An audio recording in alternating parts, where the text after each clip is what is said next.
starting to feel like fall in the Carolinas. The air is getting a little crisper, and so is the play of your Carolina Panthers as they continue to climb the ranks of the NFC. Inside the bank, though, they're gearing up for a battle of the Blues. The Dallas Cowboys have galloped their way into town once again, but the Carolina Panthers have one word on their minds, and that is revenge. Welcome inside the suite here at Bank of America Stadium for Week 6 of the most-watched Panthers pregame show in all of the Carolinas. This is Black and Blue Kickoff Live.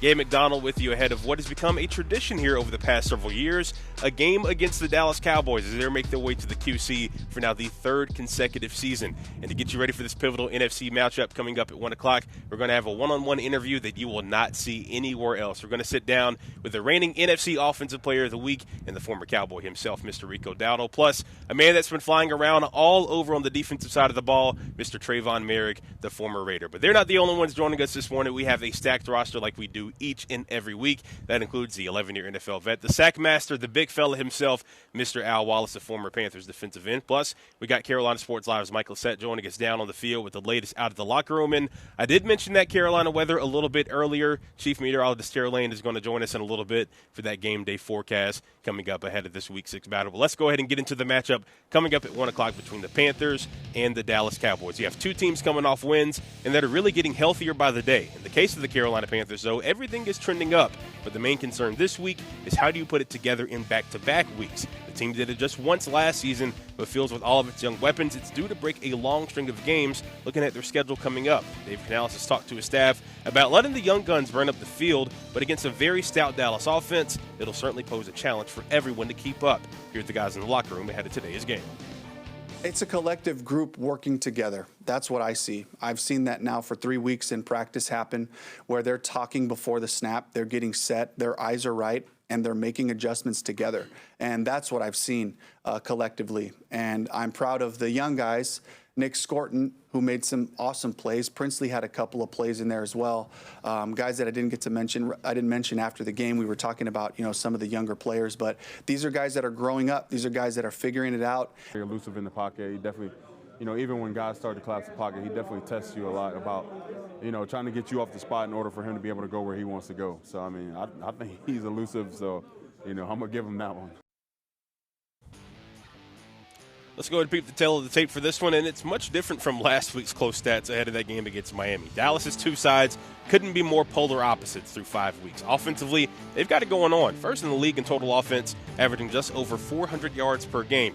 Dak Prescott has them going in the right direction with their third best passing offense as well. Then rushing-wise, they're eighth, despite not really having a clear-cut number one in the backfield.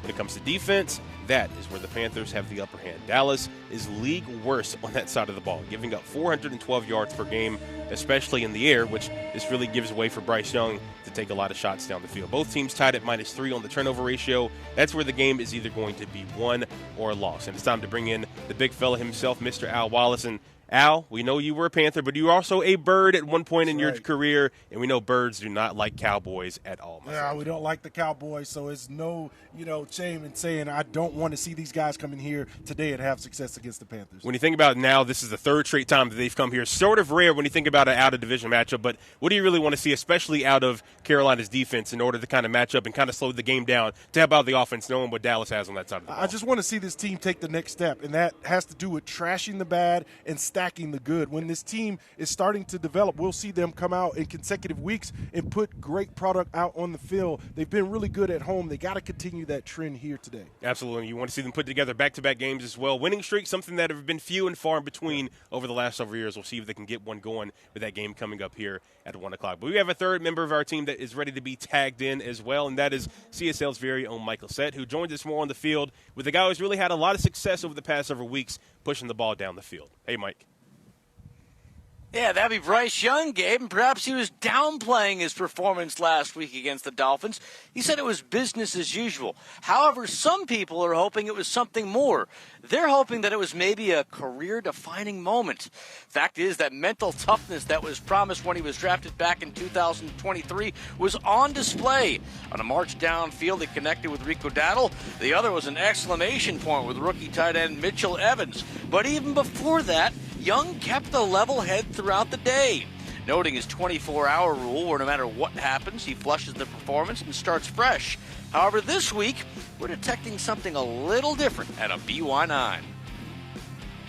He's been really consistent this year on when things haven't gone right, when there have been mistakes, when he's turned the ball over, and he's got a great look on his face and his eyes of accountability, but also like, I'm good, let's keep going, and giving me the confidence to just continue to give him opportunities to take the ball down the field when he can. Again, from the outside perspective, you probably just watch on Sundays for most people. For everyone inside, you see the day-to-day growth, you see the development, you see the first day that someone gets drafted or gets in and has to learn what the very first formation is and, all the little intricacies of the offense, and watching them progress, watching them take ownership, watching the work they put in turn into confidence. All good things there from Bryce Young. Now, Coach Canales has said multiple times this is a run-first team. However, you cannot deny that when Bryce throws the ball downfield, the Panthers look a lot better. Just once this year, though, we've seen Young throw for over 200 yards, and that was in the nearly epic comeback win against Arizona.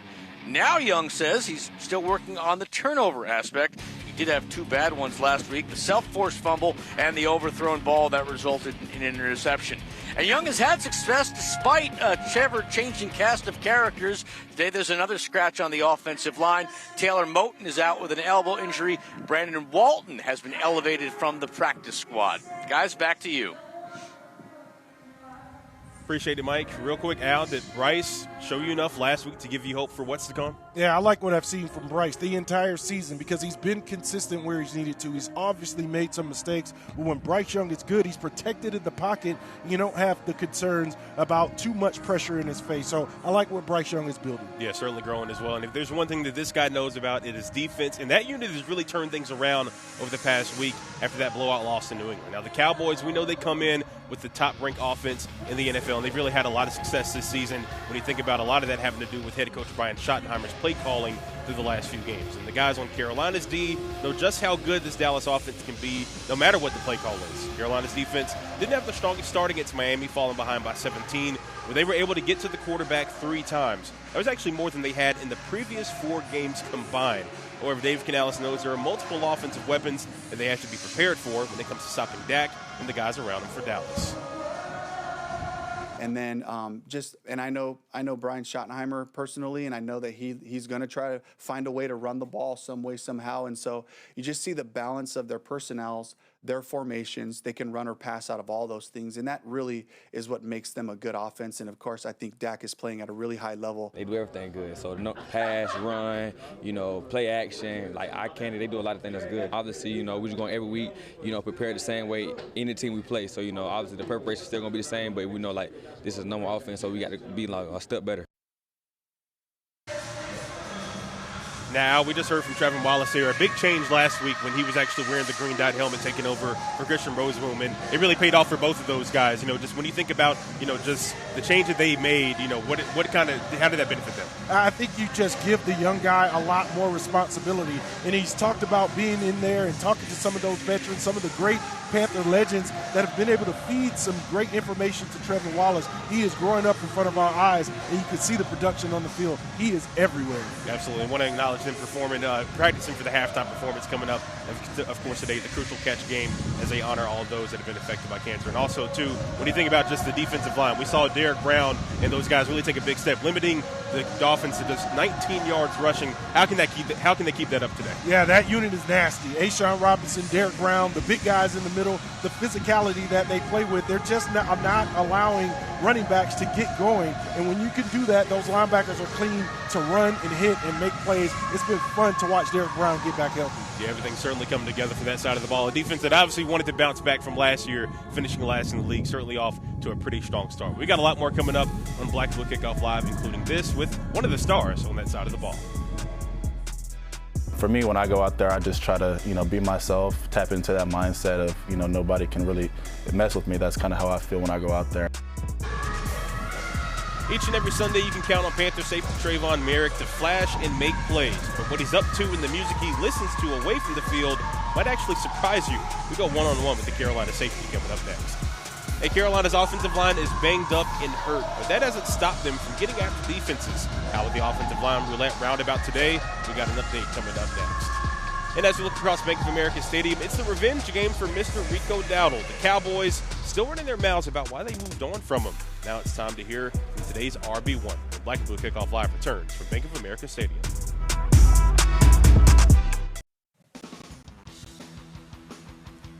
Panthers obviously don't have the best record of the Cowboys in the regular season. Dallas is 12-3 all-time against Carolina.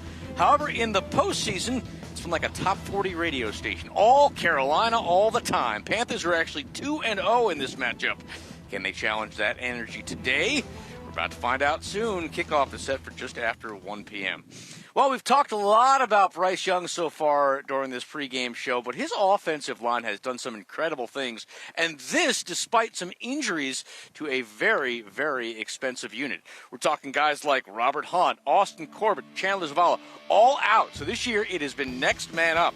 Those who are left have been led by Taylor Moton, who, by the way, is also out today, and Damian Lewis. Now, the offensive line has given Bryce an average of 2.68 seconds to throw from snap. Believe it or not, that's actually the shortest amount of time so far in his career. However, when Bryce does get the time, he has been converting on those long passes. Pro Football Focus has him ranked 4th on big-time throws with 9 this year. Now, Young has been sacked 9 times this season, including 3 last week. But it is the least amount he's been put on the ground since coming into the league back in 2023. A lot of that is also communication things along with just technique, effort. A lot of things go with that, but it's not just the offensive line. It's, receivers getting open. It's a lot of things that go into, I believe, a sack. So it's really just like anything else. It's a team effort, right? Everyone doing their jobs. So it's a long season, a lot more football to do. So it's just continue to do everything we can to keep Bryce upright week in and week out. And like we said, Taylor Moton not going to be able to go with an elbow injury. Shout out to Joe Gilbert, though. That's the offensive line coach. He has kept everybody ready to go and ready when their number is called. Gabe and Al, I'm calling your number right now. Let's go back to you. Yeah, appreciate it, Mike. That offensive line certainly a strength, and we know that the Panthers have a guy like Brady Christensen along that unit that can plug and play at all 5 spots. But on the defensive side of the ball, what's it like when you have a guy that can make plays from really all 3 levels of the unit? It makes it easier. He's the cleanup guy for everybody. That defensive line, the linebacker group, and certainly on the back end, a guy that can make plays is the eraser, and I think the Panthers have one on their team here. Absolutely. Former Raider Trayvon Merrick is that all-important chess piece in the Jero Evero's 3-4 scheme as they're practicing the national anthem ahead of today's game. But as you'll learn here, he has a good taste in both fashion and music as well away from football. Trayvon Merrick is this week's Bosch Boss of the Week. Got Panther safety Trayvon Merrick joining us fresh off probably your most productive game in quite some time, man. Playing all over the field when you think about it. Just take me through, what the defense was able to do, being able to shut down the Dolphins in their run game, get them off the field a number of times to put your offense in a good spot to seal the win. Yeah, man, we just came out there and just, a big emphasis for us is always trying to stop the run. So, we felt good about that, did a pretty good job about that. But then it was just, every down just trying to, run to the ball, play physical, get off the field and play situational ball. So. And you tie a career high with 3 tackles for a loss. I mean, I asked Princely a few weeks ago, you're a guy that plays at really all 3 levels of the defense, being able to make plays. When you're in, the position like that to kind of be that chess piece, maybe that Swiss Army knife for a little bit, who did you mold your playing style after to kind of, build that kind of way that you play? Because he says you play like a defensive end or a linebacker out there. Yeah, well, I always had, favorites growing up, like Cam Chancellor. I watched Jamal Adams back in college. Guys that were always, around the ball, physical players, really good at their position. So for me, when I go out there, I just try to, be myself, tap into that mindset of, nobody can really mess with me. That's kind of how I feel when I go out there, and then, just play. And Dave Canales is really vocal about that as well, empowering the players to speak up and ask for those opportunities. What's that like, having a staff that is, empowering their players, but also making sure that you guys are in the best position to succeed, having that open back and forth dialogue? Yeah, it goes hand in hand. Like you said, for the players, it's, we're the ones that go out there and have to execute. So, whenever we want to, scheme up something, have a play for ourselves, they're very open to that. But at the same time, it goes back to, their coaching and the scheme and how they want things to be done. So it's a good balance between the two. So. And you're a guy that we've learned is, has a lot of interest off the field. A guy that you picked up a lot of hobbies in the offseason. What are some of the things that Trayvon Merrick's up to off the field, man? What kind of keeps you going, and how do you unwind from, just playing out here each and every Sunday? Yeah, man. So for me out here, it's just probably just picking up the guitar, playing. What songs are we playing? What's your go-to? Right now, it's Mayday Parade, a little Mayday Parade song. But yeah, I like, Nirvana, Red Hot Chili Peppers, Weezer. I play a little bit of all that. So whenever I have some free time away from football, I'll pick up the guitar. A man of good taste. Who did you get that from? Man, growing up, I just really had a passion for music growing up, and then getting into high school, a little bit of alternative rock. You know what I'm saying? My high school coaches used to blare that on the overhead speaker all the time, so I just kind of got used to that, and then just picking up Guitar Hero, playing Guitar Hero on the PlayStation, and learning those songs. Guitar Hero 3, a classic one for sure. When you got the guitar, we also know you're a man of style as well. Just what are some of these fits? Take me through some of your favorite ones, who maybe you got your sense of style from, who inspired you in that realm. Man, I really just try to, whatever I'm feeling that day, whatever I got in my closet, I try to, put some stuff on that I haven't seen before, or, that not a lot of people are comfortable with doing. Yeah. But at the same time, it's it's my personal taste, and it's kind of my swag, my little spin off of it. So a lot of the DBs, even some coaches in the secondary as well, they're known to put it on. Who's maybe the best dressed back there in the secondary, maybe on the team as a whole? That's tough. If it ain't me, I would say definitely Lathan or JC. Okay. They both be putting that on, so my bad. Probably, no, excuse my friends. But yeah, they probably put it on. Shout out to Coach Cooley too. he can dress a little bit too, so I give him a little prop. You mentioned Lathan. He's a guy that's kind of come up, under your wing, kind of similar play style as well. What's impressed you the most about how he's been able to come along in his rookie year to help this defense? Yeah, man, just how he comes to work every day. Just wanted to get better, eager to learn. His play style speaks for itself. Always wanted to be around football, be around the guys, and I'm excited to see what he can do for the next couple of years. We've seen what this defense is able to do. We've seen you guys dominating the game against Atlanta. We've seen you guys being able to rally and come back the way that you guys did this past week. At full strength, what is this defense's complete capability in order to stop teams? What does that look like? What we want it to be, man. I think, every day we come into work and we have a plan, we have a mindset that we just got to attack every day. And if we can hold up to that, there's no telling what this defense can do. We just got to hold our end of the bargain, execute, and the defense will work perfectly. Awesome stuff, Gabe. The Cowboys aren't the only thing the Panthers are fighting this week. Up next, we'll tell you how they stood up to cancer and made some new friends, too. Jalen Coker returned to practice this week. That's got a lot of people hopeful. We now know we won't see him today, but where does he fit in with Hunter Renfrow and Jimmy Horn Jr. in the mix? Chuba Hubbard, he's working out in the field. He's not going to play today. He's ready. We're ready, too. We'll see you when more Black and Blue Kickoff Live on the other side.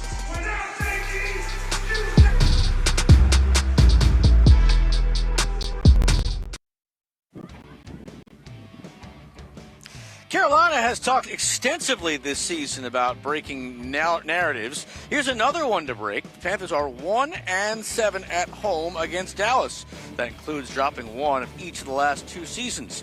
Can they turn it around today? We'll find out when they kick things off just after 1 o'clock. Well, this week's play of the week is not happening on the gridiron. It's happening off the field. The battle against cancer is personal for the Carolina Panthers. Ever since the late, great Sam Mills uttered the phrase, keep pounding, they have not stopped. Already this month, they've been very busy in their work, but it is just beginning. And as we know, it is never ending. Teddy Holwager is what you'd call a hardcore football fan. I got the red zone. I spent my whole day on Sunday just watching them at football. That being said, you can imagine the joy she felt when the guys she watches on TV suddenly showed up at her doctor's office. They're as big as I thought they were. That's really cool. And much to her delight, they've also got big hearts. Guys like Bryce Young and Thomas Incoom could have been anywhere that Tuesday morning. Instead, they chose to spend it with cancer patients at Atrium. It's always, feels good to give back to the community, after, long days of hard work on the field. It's always feels great to come outside and, brighten other people's day. But what could world-class athletes have in common with these patients? Turns out quite a bit. One young man, the first one I was talking to, was telling me about, I have a daughter with disabilities. He has a sister with disabilities. His mother was fighting breast cancer, the same as I'm fighting cancer. and now they're fighting it together. The Panthers are rooting for them, just like they're rooting for Carolina on Sunday. No fumbles, just play well and beat those Cowboys. It's the power of positivity. Keep pushing whatever you got going on. Just put your head down and just work, man. It's what keep pounding. People here have been so good. Carolina's long-standing motto is all about. Oh, you got to love it. You got to love it. And today, in fact, Carolina will continue the fight. They've got some special guests, actually, that will serve as honorary captains. Some patients taking the time out to come to the game and cheer on the Panthers. Guys, back to you.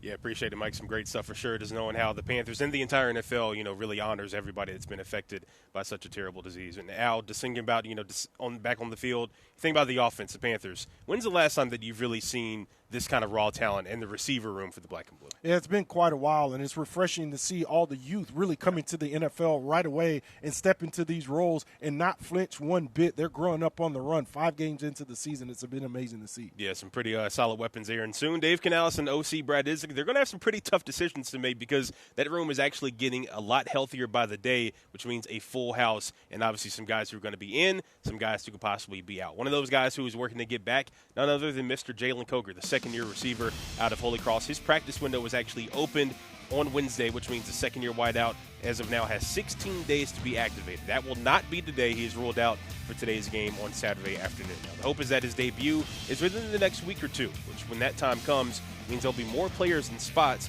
when it comes to the wide receivers. The question now is how will Bryce distribute the ball, and who could potentially be a healthy scratch or even sent down to the practice squad once everybody's back healthy. When you open a player's window, it's easy to make decisions to try to get them back out there, especially when there's a guy like Jalen who we relied on to make plays for us last year. But at the same time, we have to open the window and be realistic about what he can handle and let him show us what he's ready to handle. So we'll take it day to day here and make a decision. I'm super grateful for the group that we have, and everyone's growing, everyone's getting better, everyone's pushing in the right direction. So for me, from my perspective, we have a ton of assets, a ton of weapons, and I'm excited to get them the ball. And it feels like we were just having this discussion at training camp, and it ended with Hunter Renfrow being cut after the final roster cut-down day. Shouldn't be the case this time. That's because David Moore is still hurt, as well as DeLavion Campbell.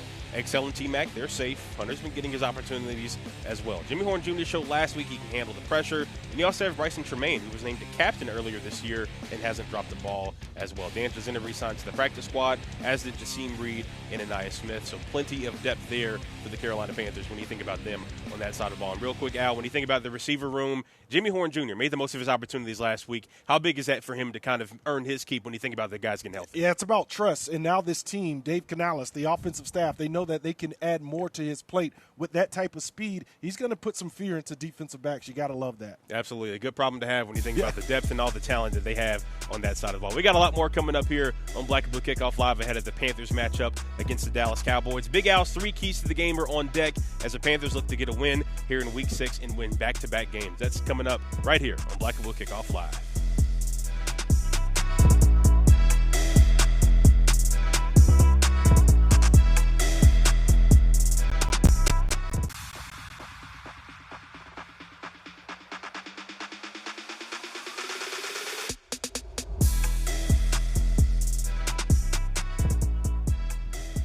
Well, it might only be Week 6, but the Panthers are 2-0 inside the bank. But the task to get to 3 gets a lot harder against an NFC East opponent that we've seen a little too much of as of late. The Dallas Cowboys have come to the Queen City riding high, but the Panthers have a little bit of a king-like swag to them today. We're getting you ready for kickoff right and now. Welcome inside the suite here at Bank of America Stadium for Week 6 of the most watched Panthers pregame show in all the Carolinas. This is Black and Blue Kickoff Live.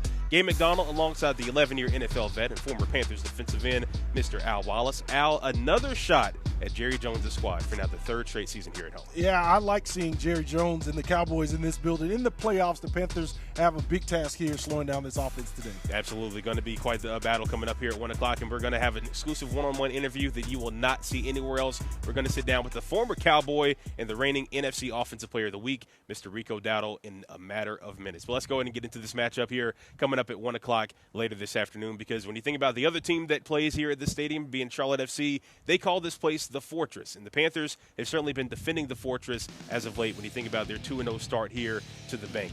They an epic comeback last week against the Dolphins as the Panthers riding high. But Dallas is a much harder task, and they're getting weapons back that will stretch the field offensively. Carolina knew what they had to work on over the week to address the early issues that we saw, including procedural calls by head coach Dave Canales himself. The question now is, did they do enough in order to be ready for the Cowboys? Well, here's the answer.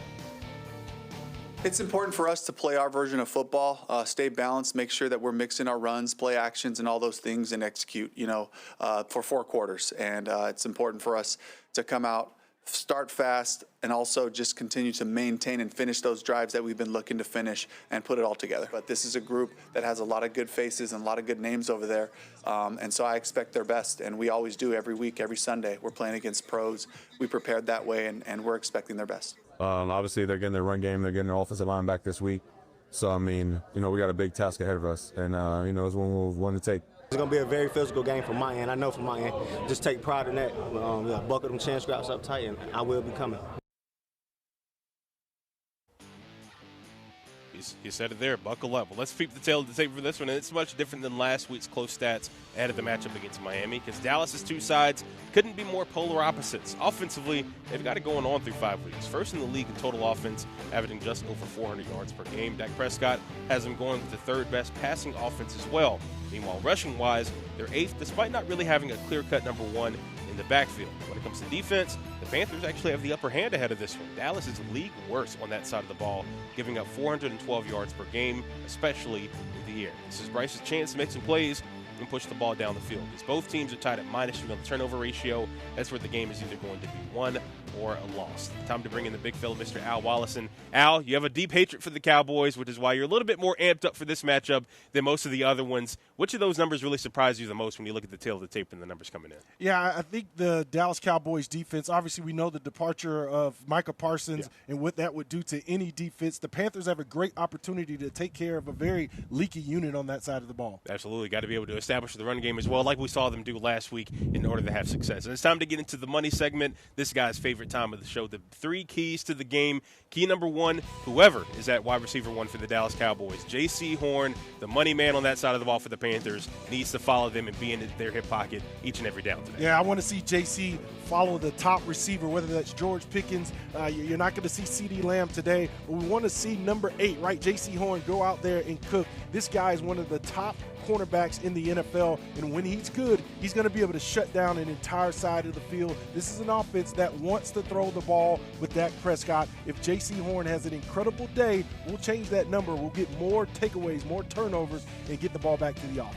And obviously we know we're going to have a lot of offensive firepower when it comes to Dallas, but you really want to see that out of the Panthers. Key number 2, you want to see Bryce really push the ball down the field. Not just a little bit of dinking and dunking to the tight ends, but you want to see him find a lot of those weapons down the field. Guys like Tedderone McMillan, Xavier Legette, even Jimmy Horn Jr. made big plays last week. Yeah, let's use that speed, that youth, that exuberance to get out there. Bryce Young is making great decisions with the ball, but I want to see him push the ball down the field. This Cowboys defense is giving up nearly 1,200 yards on the season, 10 touchdowns and 8.5 yards per reception. They're vulnerable, and if you can take advantage of it right now, if you're Bryce Young in this offense, it is going to add up to chunk plays for this offense and touchdowns, points on the board, in the bank against the Cowboys. Sounds good to me. Absolutely. Want to see a lot of points because we know they're going to be coming a lot today. When you think about the 3rd key now, it's how you made your money. Special teams. They got to tighten that unit up. A disaster of a day in New England, but they really were able to get things a little bit back right against Miami. That unit definitely has to be on their P's and Q's today to not give up any big plays. That's right, assignment perfect. Turpin is a really good kick returner. You want to contain him, return some of the kick returners, be perfect, be great tacklers, but most important, be assignment perfect. Stay in your lanes, make sure you take care of your assignment. 3rd phase of football, it's critical, and you want to win that battle here today. Absolutely. If the Panthers are watching, a lot of the stuff that this guy says typically comes true on the field, so we'll see how that plays out today here at 1 o'clock. Well, let's go ahead and add a 4th key to everything, and that man is joining us down on the field, Carolina Sports Live's very own Mike Lissette. Hey, Mike. Gabe, it's a pretty simple formula. Stop the run, you give yourself a chance to win. Panthers defense has done just that this season, and they owe a lot of success to their captain, Derek Brown. According to Pro Football Focus, they list Derek Brown as the 7th best defender in terms of stopping the run. He's been plugging the middle of the field up, so that has led Carolina's defense to finish what he starts. As a whole, Carolina is giving up an average of 107 yards per game. That's just above the league average. However, if you look at what the unit has done as a whole, they haven't allowed a 100-yard rusher since week 1 in Jacksonville. Last week alone, Miami was held to just 16 rushing yards total. Yes, total.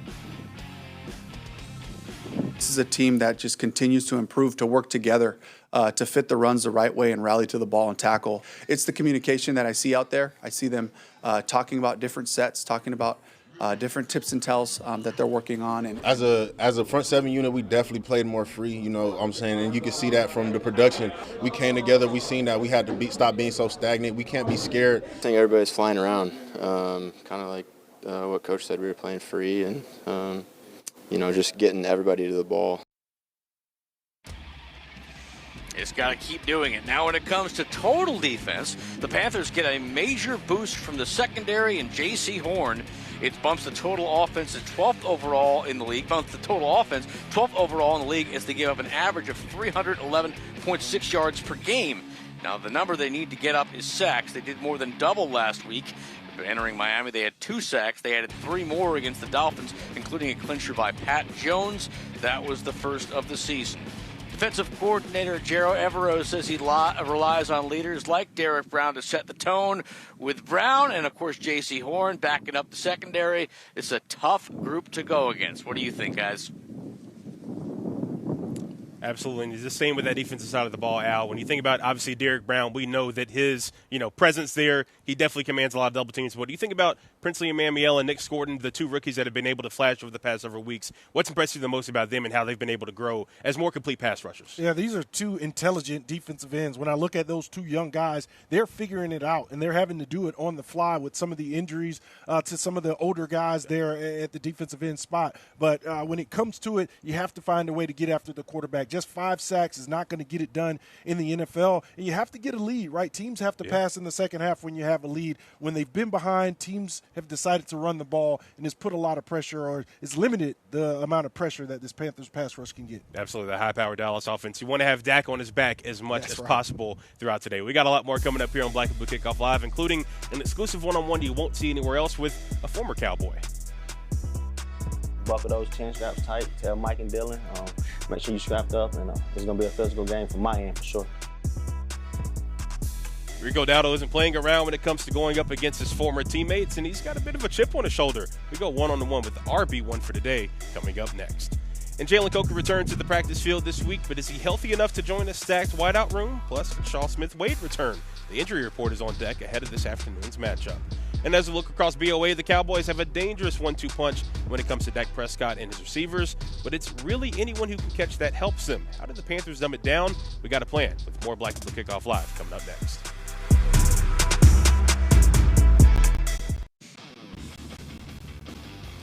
Well, games are much more fun at the bank when Carolina's winning, and that actually is all they've done so far here this season. In fact, this is the first time they're 2-0. This is the first time they started the year 2-0 at home since 2021, and only the 8th time in team history. Carolina has run the table in home games before. That's happened 3 times, including the Super Bowl year in 2015. It also happened back in 1996 and 2008. Well, we all know about the NFL's Crucial Catch campaign, but this week the Panthers took it one step further. Check it out. They hosted their own dinner with Atrium Health right here on the field.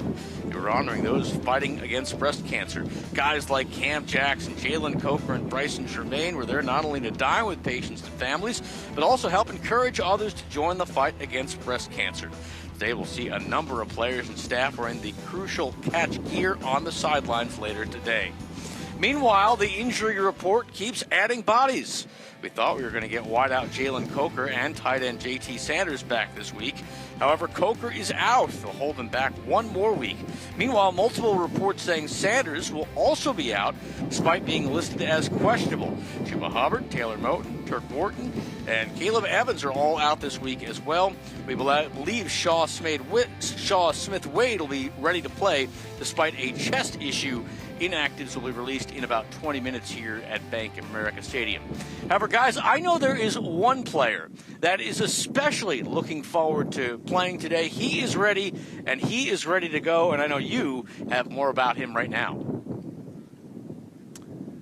Yeah, absolutely, Mike. And that man, of course, being none other than Rico Dowdle, who made the most of his first opportunity to start for the Carolina Panthers. 206 rushing yards, tied for the second best ever in franchise history. Get into the end zone as well. NFC Offensive Player of the Week. Al, simply sensational last weekend. And that dude was a dog. He was tough to handle. He's a 3-down running back. That means he can catch it out of the backfield and do so much in this offense. He needs to touch the ball at least 20 times today. Yeah, very dynamic for sure. And, of course, we all heard what Rico and his former OC turned head coach Brian Schottenheimer said throughout the week, telling each other to buckle up. Well, we have a new part of the Rico versus Dallas saga. Take a listen. Rico's a really skilled runner. He's got great vision. He runs hard. You know, the guys that have been around, which we've got a ton of new faces, they don't realize the power that he has. You know, Rico was a guy that, you know, we considered keeping, and we kind of fell in love with Javonte. Were we right? I don't know. Javante's doing great. Rico's doing great. But the Carolina Panthers are a damn good run team, and that's not just because of Rico. It's because of their offensive line. But I'm proud of Rico. Well, you heard it there. He likes Javonte more than Rico. Did number 5 hear that? Well, he did, because Casey Funderburg told him about it in this week's Players Club.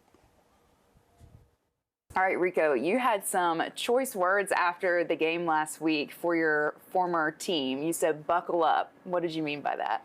Yeah, that I was coming. It was going to be a physical game. So basically, buckle those chin straps tight. Tell Mike and Dylan, make sure you strapped up, and it's going to be a physical game from my end for sure. Did you hear from any of your former teammates after that? Did anyone reach out to you when they heard that? Brock Hoffman's text me. I talked to Malik Davis. That was one of my close friends when I was there. And I talked to CD yesterday. But mainly Brock, he texted me with those exact words, buckle up, and with something after. But, yeah, that was pretty funny. Does that – obviously it gives you motivation, but it's also nice to kind of probably have that camaraderie from guys that you were really close to. So just to hear from them before a week where you're going to have to go up against them, what was that like for you? You know, it was cool.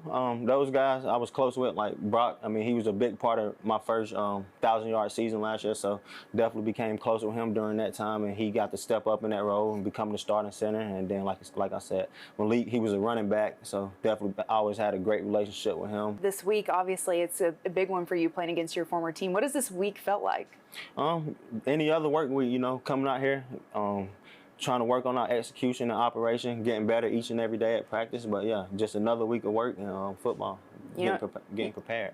You know, I think you got like maybe a little chip on your shoulder or something to prove to them, or? I mean, I've always had a chip on my shoulder since coming in, undrafted, having to make the team every year. So I pretty much think I've always had a chip on my shoulder.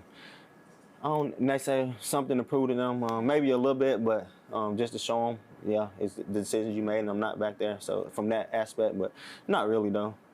Is there something that you're really looking forward to this weekend going up against the Cowboys? Just getting out there and getting to play against those guys. Like I said, I spent my last 5 years there. So just getting to play against them, honestly, and hopefully we can go out there and get the win. Yeah, do you feel like you're having to each week kind of showcase what you can do, or almost just show people, hey, I should be on your team because you've only got the 1-year contract here? So is there more that you're trying to prove each and every week? Yeah, I just always want to go out there and perform. It's a performance-based business, so every time I'm out there on the field, I want to perform at my best, and the rest to take care of itself. No matter if it's showing here, coming back, signing to Carolina, or showing the rest of the teams, then I'm able to go out there and do it. So that's my goal. And last week, obviously, a tremendous performance, 206 yards, second in Panthers history. I heard where you told someone you had no idea that you got the record, right? Until after the game? Yeah, I didn't know about it during the game at all. They came and told me after the game, they was like, yeah, you only needed, I think it was like 3 yards for the it was like 4, I think for the 4 all yards purpose, to tie and then 4 yards for the rushing, and 3 yards for the scrimmage yards total.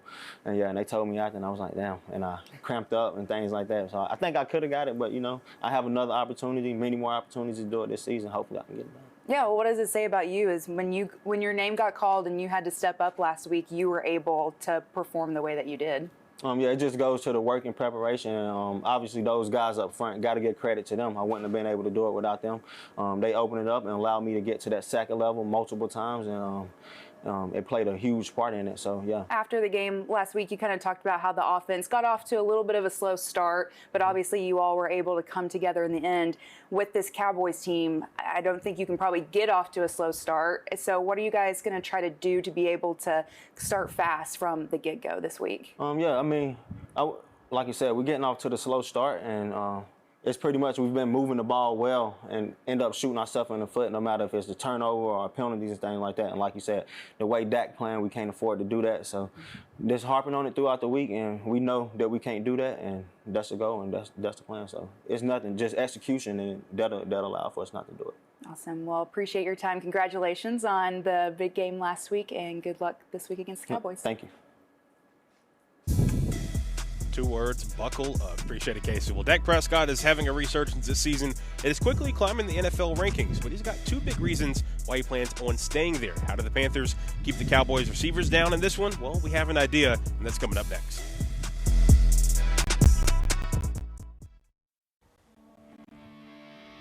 The countdown to kickoff rolls on as the Cowboys get set to take on the Carolina Panthers, obviously for the 3rd straight season. J.J. Jansen, the veteran long snapper, getting ready for another matchup against Dallas. Special teams, talked about it earlier, certainly has to be clean on that side of the ball if the Panthers want to create a winning edge. Kickoff, of course, coming up at 1 o'clock. Well, we know J.C. Horn is going to be out there for the Carolina Panthers. A lot of teams do not like throwing in his direction, but you also have guys like Mike Jackson, Shaw Smith-Wade, Corey Thornton had a really good game on tape last week. Those are going to be guys that are going to be tested because we know the Cowboys have some weapons on that side of the ball, guys like George Pickens, Jake Ferguson as well. We know CeeDee Lamb will not be on the field today, but Dallas certainly has a lot of guys that are going to pose some problems for that Carolina secondary. Yeah, this is the money game. If you're J.C. Horn, you take this challenge. Some of the best receivers and the best passing offense in the NFL is coming into your building. You want to turn those guys away. He's looking forward to this matchup. Absolutely. And the pass rush certainly going to play a big part for the Panthers as well as they look to stop that number 1 ranked offense in the NFL coming up today. And, of course, we know that the Panthers, obviously, when you think about the corners, they're going to have their hands full.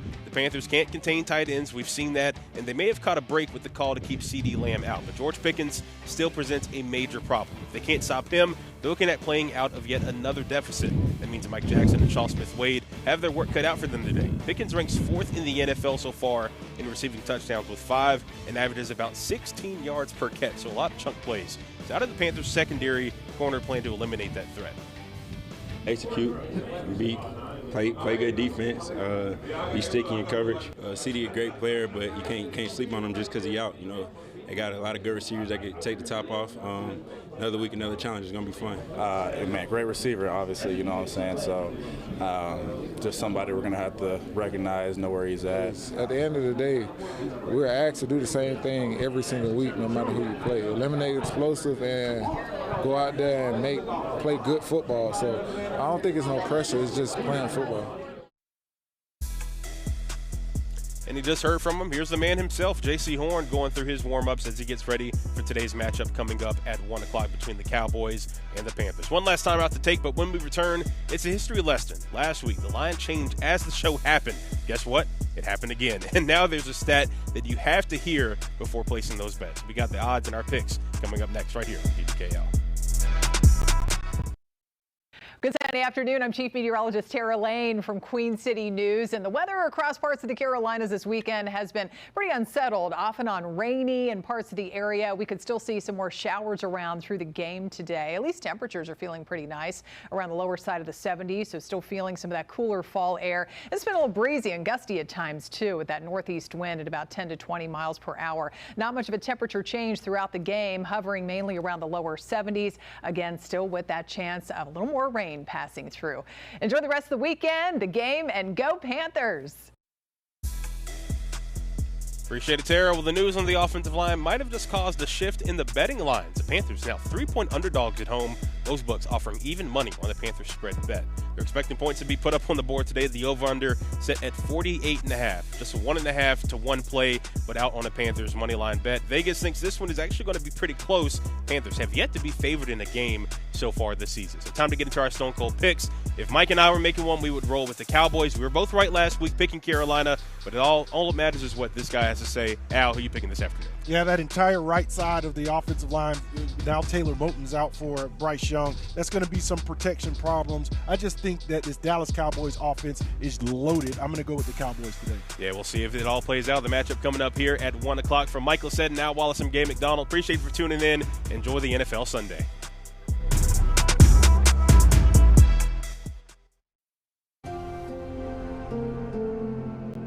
Queen City News Plus. Just search Queen City News on your smart TV's app store.